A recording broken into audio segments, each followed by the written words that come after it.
हर हर महादेव, जय माँ गुरु। आज मैं बहुत ही सुंदर रोमांचित सरकार बाबा की लीला लाई हूँ। क्या आपने कभी किसी मृत जीवित जीव को जिंदा होते हुए देखा है? नहीं देखा होगा, और देखा भी होगा तो वो भी एक चमत्कार ही होगा। उसी तरह एक चमत्कारिक कहानी है जो मैं आप लोगों के साथ साझा करने जा रही हूँ, और मैं पढ़ रही थी। ये किसी उनके सरकार बाबा के एक भक्त का एक्सपीरियंस है जिन्होंने कहानी का रूप दिया हुआ है, और उनकी लीला है जो उनको आज भी समझ में नहीं आई। उन्होंने साझा किया है। विश्वभर सहाय पासवान जी हैं, जिनको बड़कू जी के नाम से जाना जाता है। उनकी ये कहानी है जो साक्षात सरकार बाबा के साथ रह करके उन्होंने महसूस किया है, और उनको उस वक्त भी समझ में नहीं आया, और आज भी वो नहीं समझ पाते इस चीज़ को। ये कहानी बसंत पंचमी के समय की है, और मैं आपको बसंत पंचमी की कहानी आज मैं इसलिए सुना रही हूँ क्योंकि ये होली का समय है और होली आ रहा है, और ये कहानी होली से ही रिलेटेड है। उस समय आश्रम बहुत छोटा था। सरकार बाबा का जो आश्रम था पड़ाव, वो बहुत छोटा था। सिर्फ एक कमरा था और खाली मैदान था। पहले की भांति अब बहुत भीड़ होती है वहाँ पर, काफ़ी भीड़ होती है। इतनी भीड़ होती है कि मतलब वहाँ बच्चा भी गुम हो सकता है, इतनी भीड़ हो जाती है। पहले उतनी भीड़ नहीं होती थी जितनी अब होती है। लेकिन उस समय में जितने भी लोग आते थे बाबा के साथ बहुत मज़े करते थे, बहुत आनंद लेते थे। तो उस समय होली का समय था, सारे लोग जुटे हुए थे। अलकनंदा और उनके परिवार वाले जो थे वो नृत्य कर रहे थे। बाबा बहुत मगन थे, एकदम सारे लोग आनंद ले रहे थे। बड़ा आनंद हो रहा था, सब जगह नृत्य हो रहा था, गान हो रहा था, भजन हो रहा था, कीर्तन हो रहा था, और गुलाल अबीर गुलाल सारे लोग खेल रहे थे। भांग वांग सब चल रहा था। बाबा सबको प्रसाद भी बांट रहे थे, सबको दे रहे थे।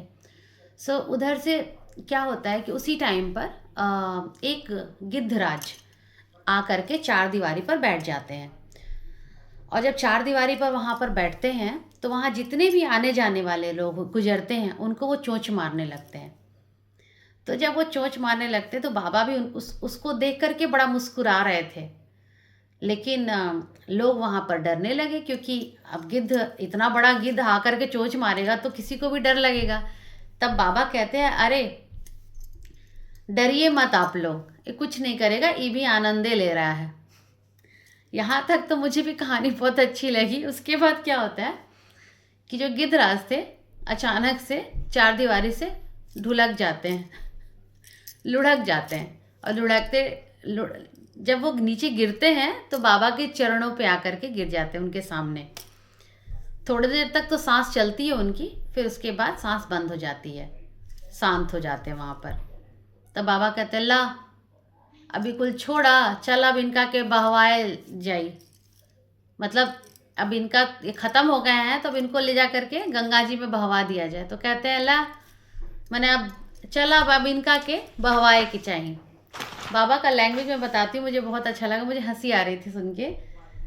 बाबा बोलते, ला अब तई गईलन, चला अब इनका के परवाह करके आए जाए। मतलब अब होली छोड़ा जब इनको पहले परवाह कर दिया जाए, अब तो ही चले गए। उसके बाद क्या होता है कि उनको बांधा जाता है कपड़े में, गिद्धराज को कपड़े में बांध करके बाबा के पास जीप थी, उस जीप में बैठ करके सारे लोग जाते हैं। आगे आगे बाबा का जीप, पीछे पीछे बाबा का कुत्ता भैरव उनका जो था वो बिल्कुल भालू की तरह दिखता था। वो आगे आगे जीप, पीछे पीछे उनका कुत्ता। लोग वहाँ गंगा के किनारे तक पहुँचे। दो डोंगिया किया गया, दो नाव, दोनों पे सवार हो गए लोग। गिद्धराज को लिया गया, आगे पहुँचे थोड़ा सा तो बाबा बोले अभी इनको यहीं प्रवाहित कर दिया जाए। गिद्धराज को वहाँ पे छोड़ दिया गया गंगा जी में। थोड़ा दूर आगे बढ़े डोंगिया से तो बाबा क्या करते हैं, धीरे से हल्का सा तिरछा नज़र गिद्धराज को देखते हैं। उतने में क्या होता है कि गिद्धराज फड़फड़ाने लगे। जब वो फड़फड़ाने लगे तो बाबा कहें, ला अब चला इनका चल के खोले के पड़ी। फिर उसके बाद सारे लोग वापस जाते हैं, गिद्धराज को वापस से गंगा जी से उठा करके लाते हैं बाहर, उनको खोलते हैं। थोड़ा सा उनको घाम वाम लगता है, उनको धूप वूप लगता है गिद्धराज को, और देखते ही देखते वो उड़ जाते हैं, उड़ के चले गए। तो बाबा की जो लीला थी ना, ये किसी को समझ में नहीं आई कि आखिर हुआ क्या। ऐसा क्यों हुआ? मतलब अचानक से गिद्धराज को मृत्यु आई, फिर उनका जन्म भी हो गया, फिर वो चले भी गए। तो इस तरह की जो घटनाएं हैं, बाबा के साथ रहने वालों को हमेशा कुछ ना कुछ दिखता ही रहता था। और बाबा के जो उनके शिष्य थे, वो लोग इस तरह की घटनाओं को, लीलाओं को अपना बताते हैं और बड़े मगन हो के बताते हैं कि हमारे गुरु के साथ ऐसा हुआ, हम ऐसे किए, हम यहाँ आ गए तो ऐसा हुआ। सो इसी तरह से सब अपनी अपनी कहानियाँ बताते हैं और उन कहानियों को मैं आप तक पहुँचाती हूँ, सरकार बाबा की। हमारी कहानियों को, हमारे सरकार बाबा की कहानियों को दूर तक शेयर कीजिए, सब्सक्राइब कीजिए हमारे पेज को, हमारे चैनल को फॉलो कीजिए। और आप लोगों के पास कोई अगर अच्छा एक्सपीरियंस है सरकार बाबा का या आपकी किसी गुरु का, तो आप हमें साझा कीजिए, मैं उसको लोगों तक पहुंचाऊंगी।